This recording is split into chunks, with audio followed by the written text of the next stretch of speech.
Dr. Jace Harper stood at the gleaming entrance of Celestial Heights Apartments, his belongings floating beside him in a gravity-controlled cargo pod.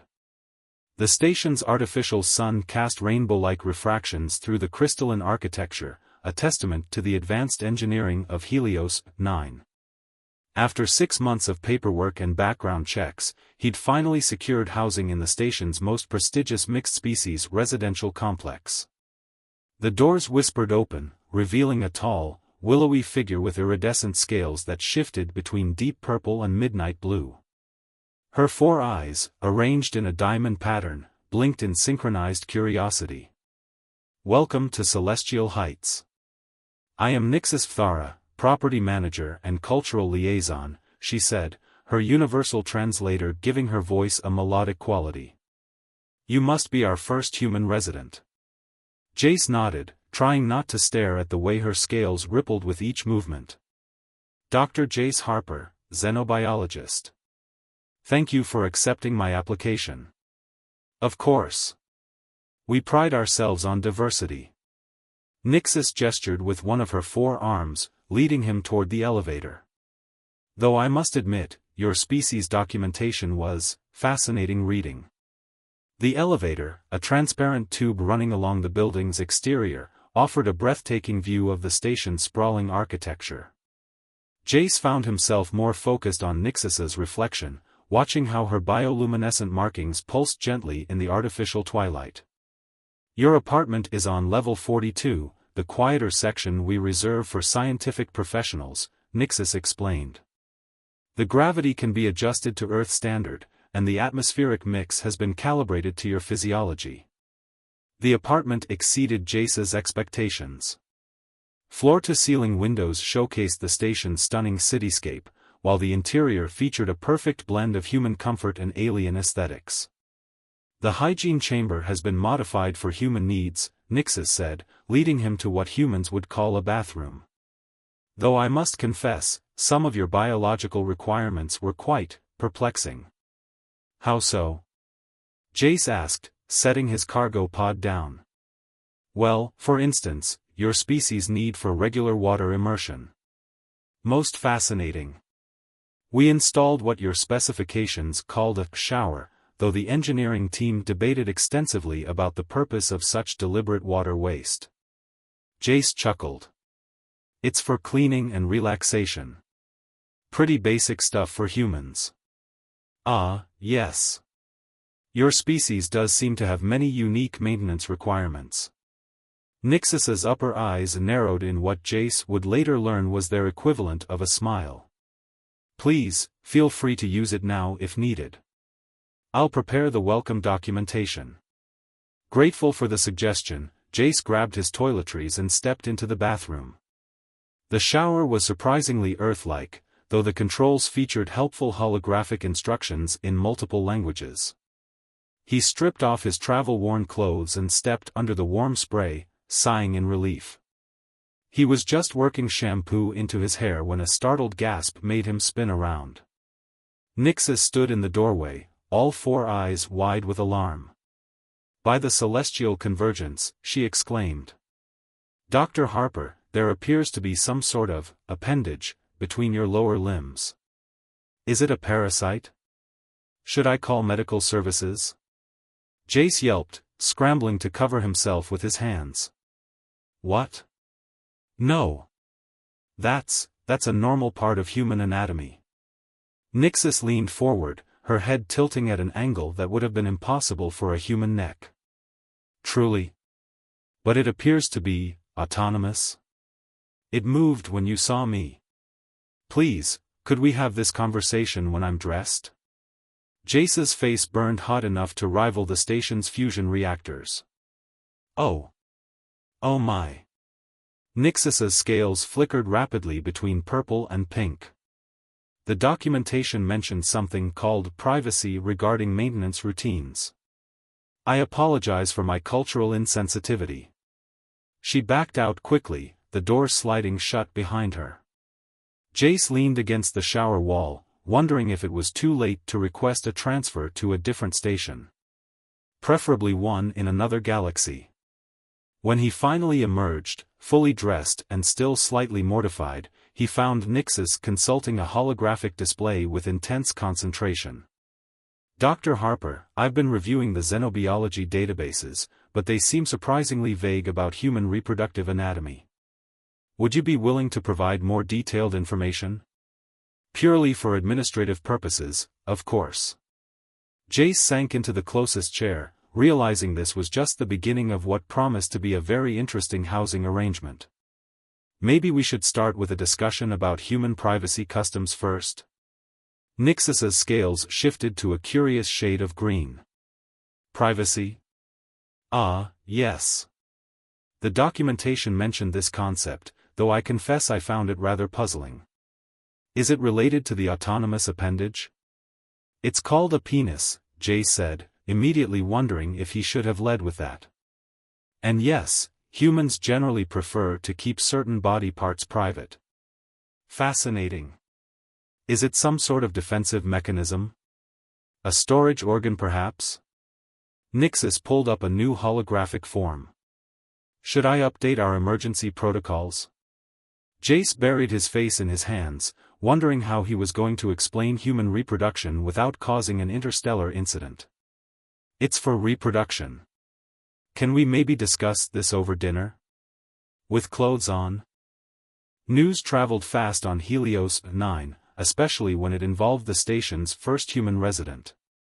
By the time Jace arrived at the medical center for his mandatory checkup the next morning, the entire medical staff seemed to be buzzing with poorly concealed curiosity. Dr. Ravi Patel, the station's only other human and chief medical officer, greeted him with an amused grin. "I hear you've already made quite an impression on your apartment manager." "Word travels fast," Jace groaned, settling into an examination chair that immediately adjusted to human ergonomics. "Well, when the head of residential services files an urgent request for updated human anatomical records, people notice." Ravi chuckled, checking Jace's vitals. "I've been here 2 years, and let me tell you, the novelty never quite wears off." Their conversation was interrupted by a sharp knock. Security Chief Devora, a towering figure with crystalline exoskeletal plates, entered the room with characteristic precision. Her sensor arrays flickered with official authority. "Dr. Harper, Dr. Patel," she announced, her translator rendering her clicks and whistles into crisp standard. "We need to discuss the incident from yesterday." Jace felt his face flush. "Incident? It was just a cultural misunderstanding." "Precisely," Devora interrupted, her crystalline plates shifting to display official documentation. "Station protocol requires a full briefing when new biological features are discovered among resident species. Ms. Thara's report indicates a previously undocumented autonomous appendage capable of independent movement." Ravi barely contained his laughter. "Chief Devora, I can assure you that all human anatomical features are well documented in our medical records." "The records appear incomplete," Devora insisted. "They fail to explain why this appendage responds to visual stimuli, particularly in the presence of certain alien species." Her sensors pulsed meaningfully in Jace's direction. "It's called involuntary physiological response," Jace muttered, wishing the examination chair would swallow him whole.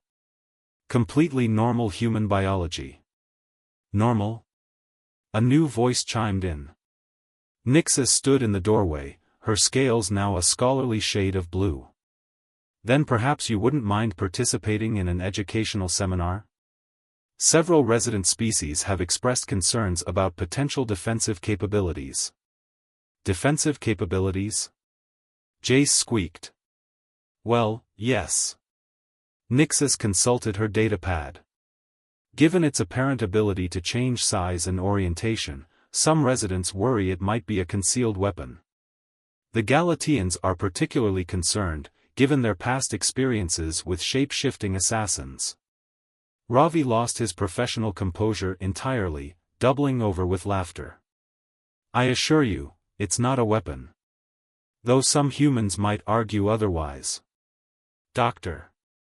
Jace hissed. Devora's sensors whirred with increased intensity. Nevertheless, station security protocols are clear. All biological features capable of rapid transformation must be registered and documented. I am not registering that's not. Ravi, help me out here. Actually, Ravi said, wiping tears from his eyes, this might be a perfect opportunity for some much-needed cultural exchange. We've been trying to increase interspecies understanding, after all. Excellent suggestion, Nixis brightened, her scales shifting to an eager purple. I've already reserved the main lecture hall. Several xenobiologists have expressed interest in attending, and the collective mind of Beta Centauri has requested permission to broadcast the proceedings. Broadcast? Jace felt faint. Across the galaxy? Only to affiliated scientific institutions, Devora assured him. Though the Arcturian Science Academy has offered substantial funding for detailed holographic recordings. This is a nightmare, Jace muttered. I'm still asleep in cryostasis, and this is all a horrible dream. Don't be dramatic, Ravi patted his shoulder. Look at it as a contribution to xenoscience. Besides, someone needs to correct all the wild theories floating around. This morning, I heard a group of Meridians suggesting that humans might be related to the ancient Priapulian Empire. The who? An extinct species known for their extending combat proboscises, Nixis explained helpfully.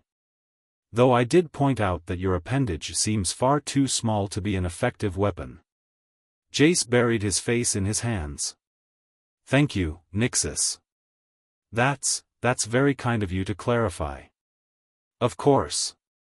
I've been studying human biological documentation extensively. Her scales rippled with academic enthusiasm. Though I must admit, your reproduction methods seem remarkably inefficient. The Meridians achieve fertilization through synchronized quantum entanglement, much more elegant. Fascinating, Jace said weakly. Ravi, please tell me you have some industrial-strength sedatives in stock. Now, Ravi grinned, think of the scientific importance. Besides, this might help prevent future misunderstandings. Just last month, the Arcturian ambassador mistook my elbow for a mating display. Devora's crystalline plates shifted to display an official schedule. The seminar is set for tomorrow at 1400 station time. Dr. Harper, your attendance is mandatory under Section 47B of the Cultural Integration Protocol. I don't suppose a sudden case of space flu would get me out of this? Already noted and denied, Devora replied. Though we have arranged for translator algorithms to substitute less provocative terms during the broadcast. The word penis apparently causes severe digestive distress in several silicon-based species. How considerate, Jace sighed. He turned to Nixis, who was still studying her datapad with intense concentration. I don't suppose there are any other apartments available? Perhaps in a nice, uninhabited sector of space? Nixis's scales flickered with what he was beginning to recognize as amusement. Actually, I've been receiving numerous requests from potential roommates since yesterday. The Hive Collective of Rigel 7 finds your biology particularly intriguing. Ravi, Jace said firmly, about those sedatives. The main lecture hall of Helios 9 had never been so packed. Species from across the station crowded the tiered seating, their varied anatomies creating a living rainbow of colors, textures, and bioluminescent displays. Jace stood backstage, seriously considering making a break for the nearest escape pod. Your heart rate is elevated, Nixis observed, her scales shifting to a concerned lavender. Perhaps you would like some calming spores? The fungal collective swears by them. No thanks, Jace managed. I think I'm allergic to literally everything about this situation. Ravi appeared, looking far too amused for someone about to give a lecture on human reproductive biology to an interstellar audience. Ready for your big debut? The hive mind of Beetlejuice just connected to the feed. They're particularly interested in the autonomous movement aspects. Fantastic, Jace muttered. Any other interested parties I should know about? Well, Nixis consulted her ever-present datapad. The Silicon Consciousness has submitted 342 preliminary questions. The Quantum Collective wants to know if the appendage operates on wave-particle duality principles, and the gaseous beings of Nox 4 are particularly curious about its relationship to human respiratory functions. Respiratory. You know what, never mind. I don't want to know. Security Chief Devora materialized beside them, her crystalline form refracting the stage lights. The audience is ready. Dr. Patel, you may begin the presentation. Dr. Harper, please prepare for the practical demonstration. Practical demonstration? Jace squeaked.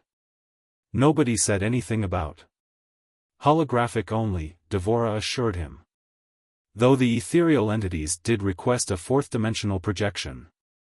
Ravi stepped onto the stage, his voice carrying through the universal translators.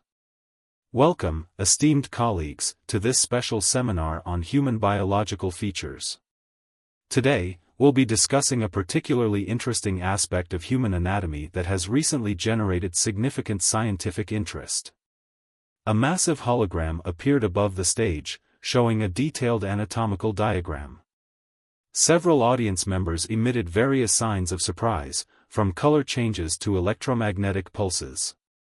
As you can see, Ravi continued, human reproductive organs are relatively straightforward. Though I should note that the movement capabilities have been somewhat exaggerated in recent station rumors. No, it cannot be used as a prehensile limb, and it definitely cannot detect magnetic fields. Disappointing, murmured a cluster of energy beings near the front. Nixis's scales flickered with scholarly interest as she took notes. Fascinating. Though I'm still unclear on the evolutionary advantages. Wouldn't quantum entanglement be more efficient? Evolution doesn't always pick the most efficient solution, Jace explained, finding it easier to focus on the scientific aspects. It works with what's available. Like the appendix. Ravi added cheerfully from the stage. Another human feature that often confuses our alien friends. No, it doesn't store antimatter. The lecture continued, with Ravi fielding increasingly bizarre questions from the audience. The hive mind was particularly persistent about the possibility of using human reproductive methods to create new forms of faster-than-light travel, while the Silicon Consciousness seemed convinced that human genitalia held the secret to solving complex mathematical theorems. And no, Ravi said firmly, it cannot be used to detect dark matter, communicate with parallel universes, or predict stock market trends. It's simply a biological organ for reproduction and waste elimination. How disappointingly mundane, sighed a cloud of sentient gas. Throughout the presentation, Jace found himself growing less mortified and more amused. Nixis's genuine scientific curiosity and running commentary helped, her observations ranging from insightful to unintentionally hilarious. Your species reproduces through physical contact, she whispered at one point. How charmingly primitive. Though I suppose it must make space travel rather complicated. The ethereal entities simply divide across light years. We manage, Jace replied dryly. Though I admit, quantum entanglement is starting to sound more appealing. Nixis's scales shifted to a deep rose color. Perhaps we could discuss the comparative advantages over dinner? Purely for scientific purposes, of course. Jace turned to her, surprised. Are you asking me out? Out? Oh, the human courtship ritual. Yes, I believe I am. Her scales rippled with nervous patterns. Unless your appendage objects? That's not quite how it. Jace couldn't help laughing. You know what? Dinner sounds great. Though maybe we should wait until after Ravi finishes explaining to the collective mind why humans can't use their reproductive organs to power starships. On stage, Ravi was valiantly attempting to dispel the notion that human reproduction might hold the key to unified field theory. The quantum collective had projected a series of complex equations suggesting otherwise, and a heated debate had broken out among the physicist faction. "I never thought I'd say this," Jace mused, watching the chaos unfold, "but this might actually be the most interesting first date setup in human history." Nixus's scales shimmered with delight. "Then you agree to the data exchange? Excellent. I've prepared several thousand questions about human mating practices, organized by subcategory and potential practical applications. Maybe we start with dinner first?" Jace suggested. "And possibly review those human privacy customs we discussed?" "Of course." Nixus made a note. "Though the fungal collective has offered their spore chamber for any practical demonstrations. They find human biology most enlightening." "Definitely just dinner," Jace said firmly, though he couldn't help smiling. "One cultural exchange at a time." The restaurant at the top of Helios 9's central spire offered a breathtaking view of the nearby nebula, its swirling purples and blues casting an otherworldly glow through the transparent dome.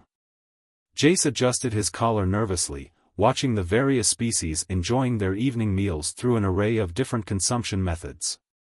"Is this attire appropriate?" Nixus asked, appearing beside him. Her scales had been polished to a mirror shine, shifting between deep blue and violet. She wore what appeared to be a dress made of living light.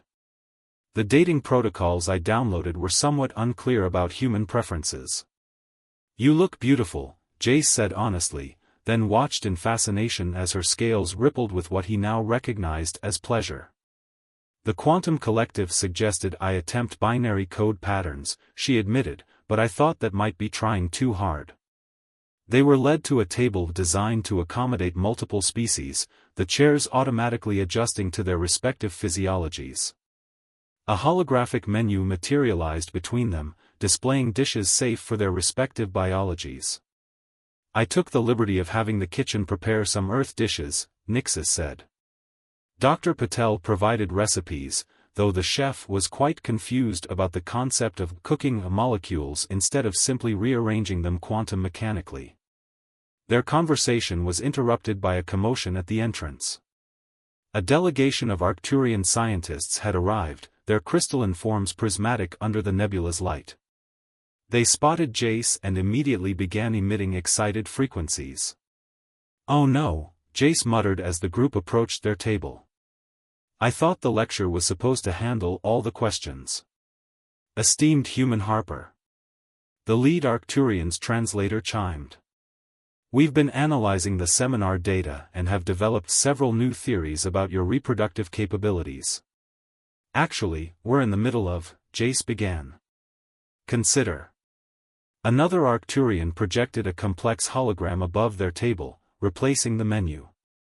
"If the autonomous appendage responds to visual stimuli, could it not be modified to detect quantum fluctuations? The applications for spacetime navigation would be revolutionary." Nixus's scales flickered with academic interest. "That does raise some intriguing possibilities. Though the power requirements might be problematic." "Not you too," Jace groaned. "The collective mind suggests incorporating crystalline matrices," added another Arcturian, expanding the hologram. Several nearby diners turned to watch with interest. "Perhaps with some genetic modifications."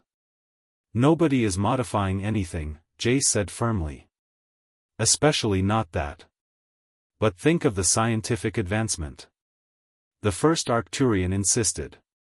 "We've prepared grant proposals for 17 research institutions." Security Chief Devora materialized beside their table, her crystalline form resonating with authority. "Is there a disturbance?" "No disturbance," Jace said quickly. "Just a small cultural exchange. They're discussing genetic modifications to enhance human reproductive organs for quantum navigation," Devora reported. Her sensors whirred. "Station protocols require all genetic experimentation proposals to be filed in triplicate with the Ethics Committee." "There will be no genetic," Jace started. "I've already submitted the paperwork," the lead Arcturian announced proudly. "The fungal collective has offered their spore chambers for preliminary trials." "Absolutely not. Jace stood up. Look, I appreciate the scientific interest, but this is supposed to be a date. The restaurant fell silent. Then erupted in excited chatter. A mating ritual. The Arcturian's crystals vibrated with enthusiasm. Even better. We can gather real-time data. Perhaps we should relocate, Nixis suggested, her scales showing embarrassment patterns. The ethereal entities offered their quantum realm for private encounters. I just wanted a normal dinner, Jace sighed. Is that too much to ask? Normal is relative, Devora noted. The gaseous beings consider molecular dissolution a romantic first date. The situation might have escalated further if Ravi hadn't chosen that moment to enter the restaurant. He took in the scene, the excited Arcturians, the hovering Devora, the mortified Jace, and the now fascinated restaurant crowd, and smoothly intervened. Esteemed colleagues, he announced, I believe you'll be interested to know that the Silicon Consciousness has just proposed a fascinating theory about human elbow joints and their potential relationship to dark matter. The Arcturians' crystals pulsed with new excitement. Elbows? How did we overlook such an obvious research direction? Quick, to the physics lab. As the delegation hurried away, Ravi winked at Jace. You owe me one. Though I should warn you, we might need to prepare another lecture about elbows now. Thanks, Jace said fervently. Though I'm not sure how I'm going to survive another seminar. At least elbows are less controversial, Nixis offered, her scales showing amusement patterns. Though the hive mind might be disappointed by the lack of autonomous movement. Devora's sensors processed this information. Shall I begin preparing the paperwork for an elbow-focused presentation? Maybe we should order first. Jace suggested desperately. Before any other body parts become subjects of scientific inquiry? 3 months after the infamous anatomy lecture, life on Helios 9 had settled into what passed for normal in an interspecies space station. Jace had grown accustomed to the occasional excited scientist cornering him with theories about human biology, though the Arcturians had thankfully moved on to studying human kneecaps with equal enthusiasm. The real change was his relationship with Nixis. What had started as an awkward cultural misunderstanding had blossomed into something unique and wonderful. They'd found a way to bridge their differences, creating their own special blend of human and Farian customs. Tonight was their official coupling announcement ceremony, a tradition among Nixis's people. The observation deck had been transformed into a celebration space, with representatives from virtually every species on the station in attendance. The Quantum Collective estimates a 99.9% probability of successful union, Nixis said, her scales shimmering with joy patterns in silver and gold. Though they're still trying to calculate how our offspring might perceive 11-dimensional space. Let's tackle one cultural milestone at a time, Jace laughed, adjusting the ceremonial robe she'd given him. The living fabric responded to his movements, shifting colors to match her scales. Ravi approached, grinning broadly. Ready for the big moment? The Silicon Consciousness has prepared a 47-hour presentation on the theoretical quantum mechanics of human Farian love. Please tell me you're joking, Jace groaned. Don't worry, Devora announced, materializing beside them. I've limited all scientific presentations to 5 minutes, as per Station Protocol 47B, prevention of excessive academic enthusiasm during personal ceremonies. That's oddly specific, Jace noted.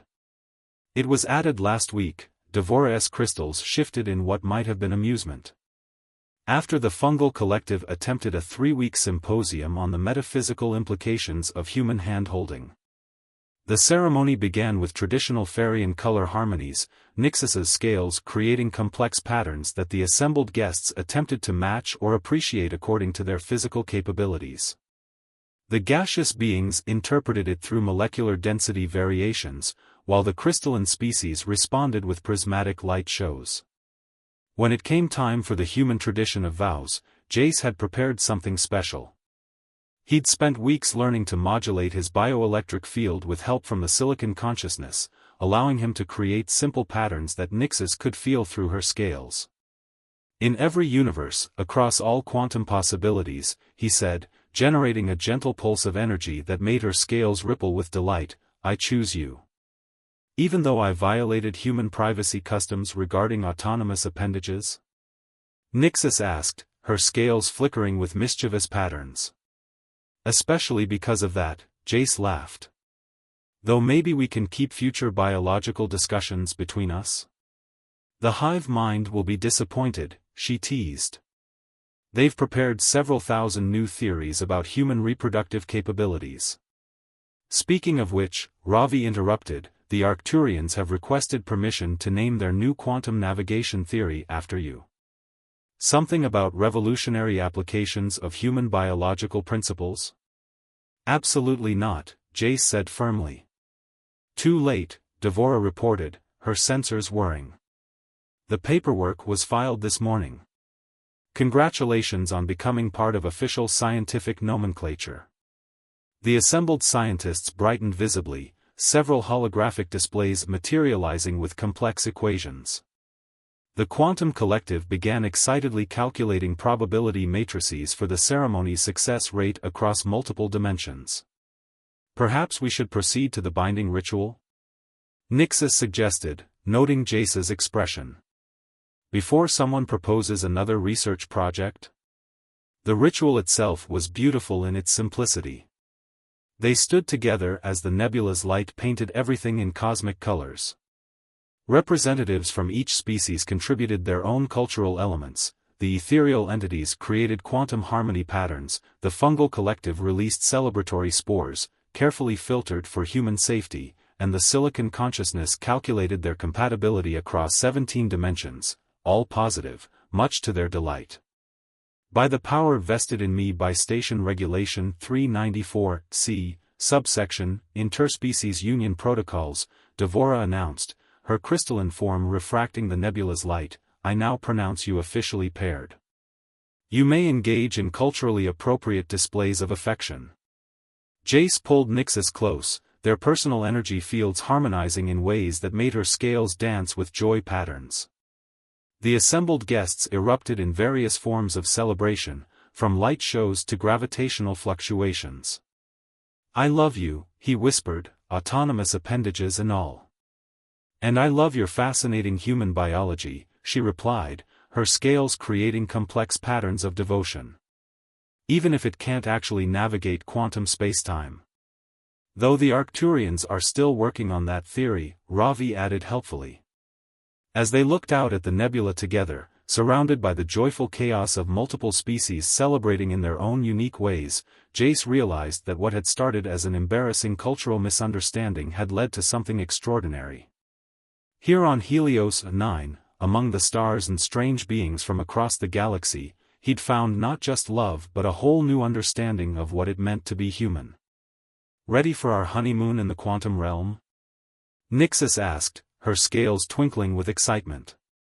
The ethereal entities have prepared a lovely pocket dimension for us. As long as no one tries to study my biology there, Jace replied, pulling her closer. No promises, she laughed. After all, science never sleeps. Especially not in 11 dimensions. And as the celebration continued around them, the nebula casting its cosmic light through the station's crystal walls, Jace thought that maybe, just maybe, being the subject of interstellar biological interest wasn't so bad after all. Especially when it led to love across the quantum boundaries of space and time. Though he did make a mental note to install better locks on the bathroom door. Just in case.